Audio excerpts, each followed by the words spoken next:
His music is so passionate as to be dangerous. It was very risque. The music is very emotional. He was a bit of a Casanova.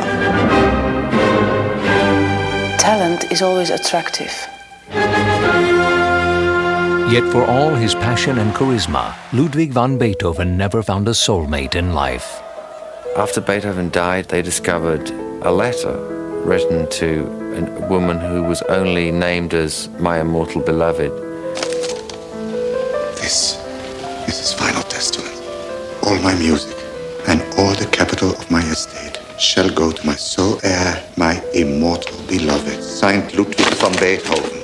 The identity of Beethoven's immortal beloved remains a mystery to this day. I will find this lady. Writer-director Bernard Rose unravels the centuries-old romantic mystery in Immortal Beloved from Icon Productions and Columbia Pictures.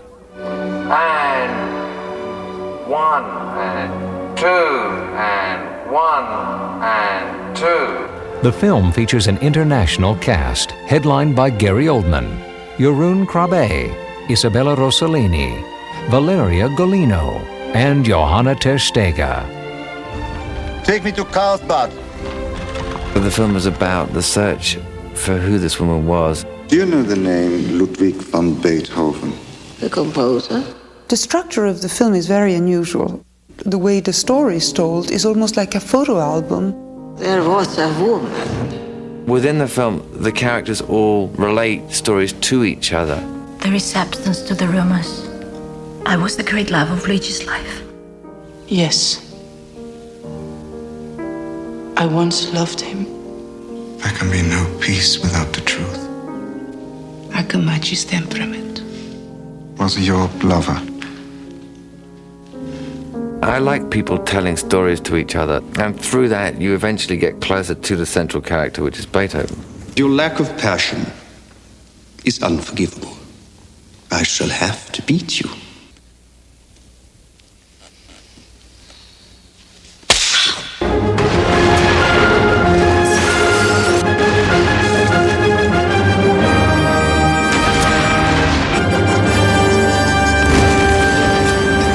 Beethoven at the time was the most famous musician, composer in the world. He's very uneven and tortured with changes of moods. He's the artist. Music is a dreadful thing. What is it? What does it do? It exalts the soul. Utter nonsense. It is the power of music to carry one directly into the mental state of the composer. The listener has no choice. It is like hypnotism.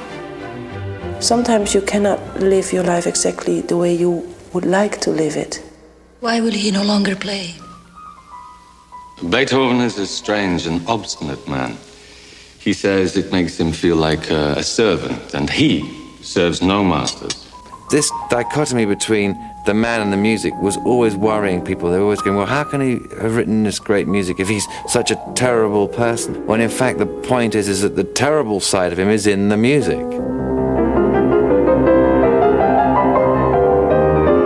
Gary himself plays the piano. He does it himself, which is incredible. But he played it as a deaf man.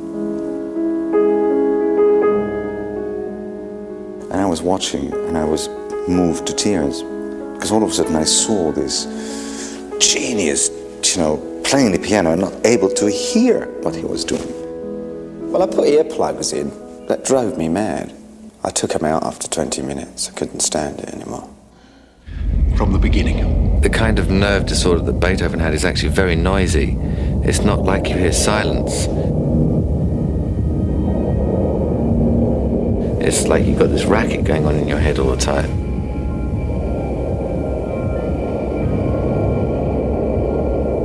For this man not to hear what he writes must have been devastating throughout his whole life. From the beginning!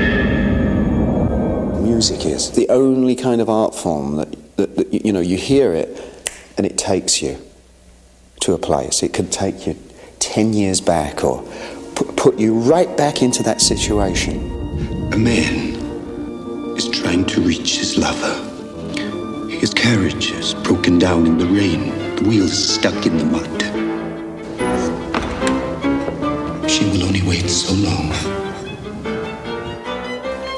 This is the sound of his agitation.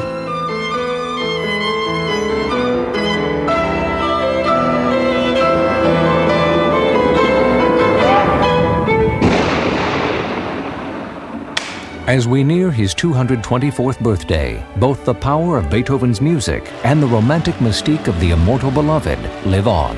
The immortal beloved mystery has fascinated Beethoven scholars ever since the time of his death. No two of them agree as to who it was. Tell me her name. I defy any of them to prove me wrong.